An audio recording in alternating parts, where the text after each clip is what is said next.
Hi guys, इस video में हम लोग बात करेंगे जो भी स्टूडेंट्स आप लोग अगर इम्प्रूवमेंट एग्जाम देना चाहते हो सीबीएसई प्राइवेट कैंडिडेट के तरीके, तो आप लोग इम्प्रूवमेंट के कितने चांस होते हैं, इम्प्रूवमेंट कैसे देना होता है। अगर मैं 6 सब्जेक्ट था मेरे पास और 5 में अगर पास हुई, एक में फेल हूँ, तो क्या मैं इम्प्रूवमेंट में कितने सब्जेक्ट ले सकता हूँ या इम्प्रूवमेंट में अप्लाई करूँ या कंपार्टमेंट में, इन सारे डाउट्स को क्लियर करने वाला है। और सबसे पहले बात करें आपको प्रैक्टिकल्स एग्जाम भी देना है या नहीं, तो सबसे पहले मैं बता दूं आप लोग को कि इम्प्रूवमेंट एग्जाम्स के लिए जब अप्लाई आप करते हो एज सीबीएसई प्राइवेट कैंडिडेट किसी भी सब्जेक्ट्स के लिए, कितने भी सब्जेक्ट्स के लिए, तो आप लोग को प्रैक्टिकल एग्जाम नहीं देना पड़ता है।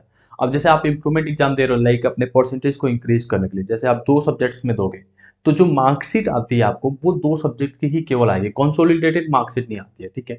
बट अगर आप सारे सब्जेक्ट से देते हो तो एक सारे सब्जेक्ट का एक मार्कशीट आपको मिलेगा। मार्कशीट ही केवल मिलता है, कोई दूसरा सर्टिफिकेट नहीं मिलता, क्योंकि वो ऑलरेडी आपको स्कूल ने प्रोवाइड कर दिया होता है, माइग्रेशन और आपका जो पासिंग सर्टिफिकेट्स वगैरह है, ठीक है।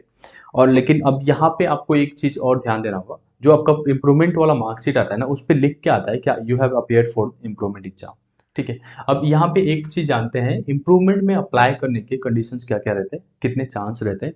तो चांस आपको दो मिलता है। एक तो अभी पहले तक, अभी 1 साल पहले तक केवल एक चांस होता था इंप्रूवमेंट देने के लिए, लेकिन अभी सीबीएसई बोर्ड ने लास्ट ईयर से ही 2 चांस बना दिया इंप्रूवमेंट एग्जाम देने के लिए। एक तो जब कंपार्टमेंट जैसे बोर्ड एग्जाम देते हो और रिजल्ट आ गया तो आपको लगता है कि एक सब्जेक्ट में आपको इम्प्रूव करना चाहिए था, इस सब्जेक्ट में आपका हेल्थ की वजह से नंबर कम रह गया, तो एक सब्जेक्ट का इंप्रूवमेंट कंपार्टमेंट स्टूडेंट्स के साथ देने का मौका देता है।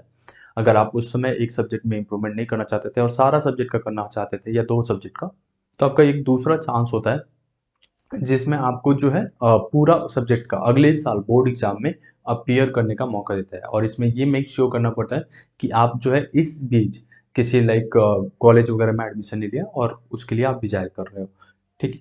तो इम्प्रूवमेंट एग्जाम्स में जब आप अपेयर हो रहे हो, तो आपका अगर जैसे आपने पिछले बोर्ड एग्जाम में दिया था 2022 में और 2023 के बोर्ड एग्जाम में आप अपेयर होने को हो, ठीक है, तो आप जो है इम्प्रूवमेंट कितना भी सब्जेक्ट्स में दे सकते हो। एक सब्जेक्ट में देना है तो दे दो, 4-5 में देना है तो दे दो, 3 में देना है तो दे दो। ये टोटली आपके ऊपर डिपेंड है कि कितने सब्जेक्ट्स में नंबर कम है।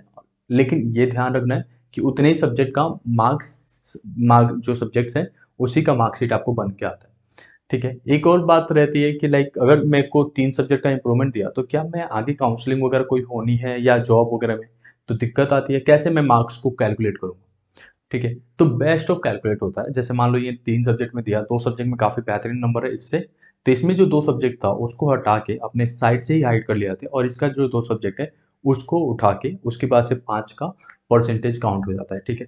और वो हर जगह पे यूटिलाइज है एंड हर जगह पे लागू भी होता है। तो उसके लिए आपको परेशान नहीं होना है कि 2 में ही दे रहा हूँ या 3 में दे रहा हूँ तो कोई इशू ना आ जाए। अगर आप 5 में देते हो तो भी परफेक्ट है, लेकिन यहाँ पे एक केस बन जाता है आपके साथ।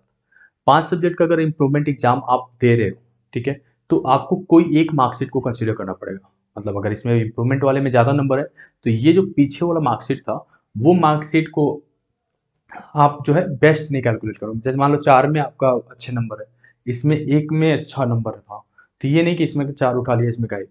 अगर आपने पांचों का इंप्रूवमेंट दिया है तो कोई एक मार्कशीट को यूज करो। अब एक केस आता है जिसमें क्या होता है, किसी स्टूडेंट के पास 6 सब्जेक्ट होते हैं, जैसे पीसीएमबी, इंग्लिश और फिजिकल एजुकेशन जैसे, या कोई और भी सब्जेक्ट हो सकता है, कॉम्बिनेशन कुछ भी हो, लेकिन 6 सब्जेक्ट अगर आपके पास है और किसी एक मेन सब्जेक्ट में जैसे मैथ्स में फेल हो गए या केमिस्ट्री फिजिक्स में फेल हो गए और एडिशनल की वजह से आप पास हो गए हो, तो क्या आप उस सब्जेक्ट्स के लिए अगले साल जो अभी मतलब 2023 के लिए अप्लाई करने वाले हो, तो आपको इंप्रूवमेंट में अप्लाई करना है या कंपार्टमेंट में? तो सिंपल सा आंसर है कि आपको इंप्रूवमेंट में अप्लाई करना होता है। और इंप्रूवमेंट में केवल उस सब्जेक्ट का भी अप्लाई कर सकते हो और बाकी 2-3 जो आप चाहते हो किसी सब्जेक्ट को इम्प्रूव करना, उसको भी दे सकते हो, ठीक है। आई होप आपको ये वीडियो पसंद आया होगा। कोई भी डाउट्स है आपको तो आप मुझे डायरेक्टली जो है कमेंट सेक्शन में पूछ सकते हो या इंस्टाग्राम पे रीच कर सकते हो। Thank you so much.